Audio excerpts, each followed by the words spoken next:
Good morning everybody and welcome to Jim's 5am Club, and today I come to you from the Museum of Contemporary Art, and as you can see here there's an installation being installed, an art installation.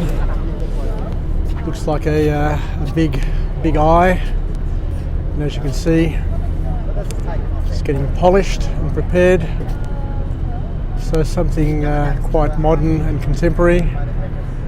And you may not be aware, but Sydney is a happening place in terms of the art world, has been over the past decade, and here are other examples of how Sydney is doing things just to make it a little bit more interesting for people to get out and about and to enjoy what we have to offer.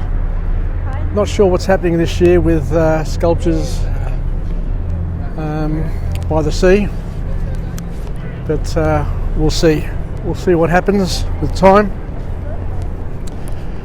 But yeah, thank you for joining me on Jim's 5am Club. And today we'll go on a walk and talk and have a conversation and a chat about something which is near and dear to my heart. Let's just move a little bit closer here to the jetty, get out of the way of the people. But the thing that I want to talk about today is a little bit of a different sort of topic. Let's just admire the freshwater ferry coming into wharf number 3 here at Circular Quay. How beautiful is it? We've got the freshwater in the foreground, and it's crowned with the Opera House, the Sydney Opera House, and it looks absolutely awesome. It's an overcast day. The wind is all over the place. As you can see, the flags now are showing that the breeze is a northerly breeze. It was southerly a little bit of a while ago, and as you can see, the flags are just all over the place at the moment. Not quite sure what to make of that, but it's overcast, it's springtime, and it's not all that cold. It's nice, it's pleasant, but it's always lovely. It's always lovely being out and about and being a tourist in your own city. I encourage everybody to get off the couch, get out of the house and come down here and enjoy the beauty of your city and make the most of it while you can, because it is world class and it is very, very awesome. Anyway, let's have a chat today. The topic I want to talk about is the topic of definition and the warning that we need to be careful in terms of how we're defined or how we define ourselves, for fear of allowing other people or outsourcing the definition of ourselves to third parties and then being pigeonholed. So you've got to be careful. And to the young people, listen up here.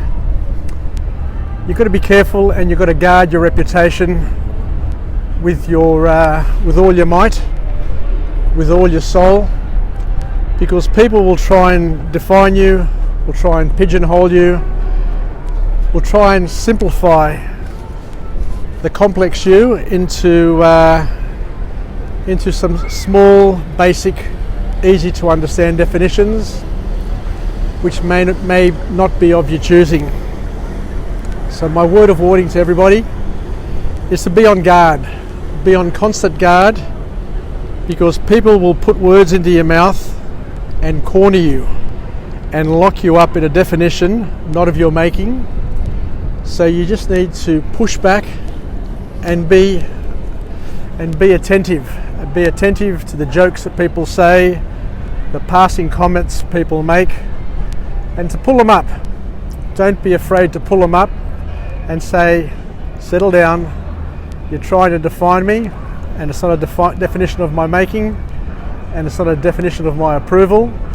So it's an unwelcome comment and an unwelcome definition.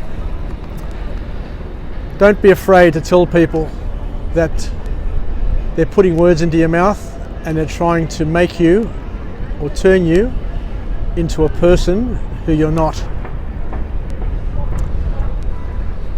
So be open, be free, and don't be locked into other people's definitions. Society will go out of its way to try and pigeonhole us and to define us. They'll try and define you by your postcode, where you live. You're more than your postcode, and you're more than where you live. They'll try and define you by your education. Once again, you're much more than your education, and your growth and development goes a lifetime. They'll try and define you by the car you drive. And as I say, I avoid being limited by a car, because I am more than any car that has ever been designed, and you are as well. People try and define you by your job. You know, you're an accountant, you're a doctor, you're a solicitor, you're a construction worker, you're whatever. You're more than that. That's just what you do to make an income, and it's not who you are in totality. Other people try and define people through their astrological sign. You know, you're a Gemini, or you're a Virgo, or you're whatever. You know, we're more than just our astrological signs. They mean nothing in many ways. You can't define people by money, by hobby, nor by interests. And an analogy that I heard years ago, which I found very, very empowering and powerful, is that we're all like Rubik's cubes. Now, we've all got different sides. We've got a red side, a blue side, a yellow side, a white side, a green side, and I think the other side's an orange side or a white side. Don't know if I've got them all right there. But we've got many sides to us. And all those sides are mixed up. And people will try and define you by one little square. They see one little square. For example, you know, you get cranky, or you reveal a side of you that, you know, not very many people have seen before, and all of a sudden they'll take that little red square and say that, you know, that's who you are as a person.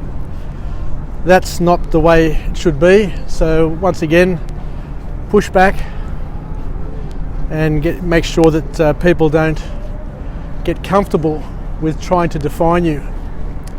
At least be assertive and make sure that people understand that we're a lot more. We're a lot more than our different behaviours, and we're a lot more complex than that. And we're not simply a red square. The other thing is that depending on the politics of the social hierarchy of the team, the group, the family structure that you're in, people will either define you higher, bigger and better than what you see yourself, or else they'll do the opposite and make you appear smaller, weaker and less able than who you are. You know, that's just human nature. So once again, I recommend to everybody, and especially the young people, be on guard and protect your reputation as if your life depends on it. And don't let people get away with the jokes. Oh, you're late, you're always late, or you're always drinking, or you're always smoking, or you're always this and you're always that. What you can do to sort them out is to use the mirror effect and say to them that they're always late, or they're always eating, or they're always drinking. Just pick something and just repeat it back to them, and just mirror it back to them, and they will quickly understand how distasteful it is for people to try and define you in a way which is not empowering and which is not romantic and beautiful. Anyway, I think that's about it. So At the end of the day, we have multiple callings, we have multiple roles, we have multiple gifts, and we can be different things to different people depending on the relationship that we share with different people. We can complement and supplement them in many ways, and we're not just simple, easily definable people or creatures. People are complex. Now, we're simple, we're very simple, I agree, but we've got complex behaviours, and we can contribute in many ways in many different situations. So let's finish up with a positive affirmation. I'm alive, I'm well, I feel absolutely great. To my friends and family, stay well, stay connected, stay relevant, and most importantly, be on guard for those people around you who try to define you in a way which is not empowering, which is limiting, and which doesn't help you grow and develop, and gives you a negative or a poor self-image of yourself. Remember, you're in charge of the definition, and if people are saying things which are not in line with how you want to define yourself, with your self-image, be assertive, call them out, and tell them that you will not be pigeonholed or defined in ways which are not of your making. Anyway, let's finish up there. It's an awesome day. Tricky topic, but I enjoy talking about tricky topics. And for all those people out there, just enjoy being who you are, and express yourself fully. I just heard news a little while ago that Helen Reddy, the famed American singer, passed away just today with her beautiful song I Am Woman. Once again, that's an uplifting song. It's a powerful song, and it's a powerful definition for all women of the world. And I remember as a kid, I'd listen to that song play, and I'd listen to it with pride, because it would remind me of my mother, and it would constantly give me a positive affirmation about the power of women in the world, the women in our families, and all the women in our lives. Take care, everybody. Yasas, bye for now from Jim's 5am Club, and I promise to come to you again tomorrow 5am from another awesome location. Don't know where I'll be, but I'll pick somewhere nice. Even if it's the same place, it changes every day depending on the weather, and I'll hopefully bring you another empowering, uplifting message to chat about, to talk about, and to pass our time. Yasas, and bye for now. Until tomorrow, be well. Take care.